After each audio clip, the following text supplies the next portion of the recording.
Di na ako babalik sa road na yun. Tumigil-tigil sila. Dahil kita inaano help me Lord, help me. May nakita akong aso, sumalubong siya sa akin. Tapos, akala ko, aalis siya. Naramdaman ko yung ilong niya nasa paa ko na inaamay na niya ako.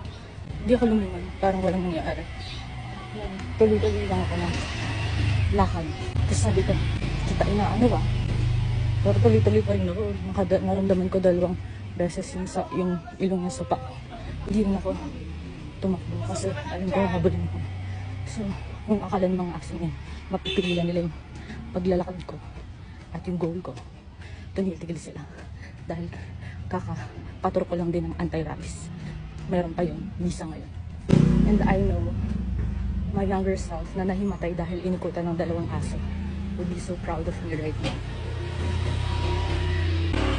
Tapos habang medyo kapalayo ako, mas nilakasan pa niya yung sigaw niya. Tapos may ibang aso rin yung sumigaw, parang humingi pa siya ng tulong. Habang naglalakad ako, sabi ko, Lord, help me, Lord, help me. Naririnig ko mas lumalakas yung takal pero hindi na siya sumusunod sa akin. Actually, ay may aso na naman.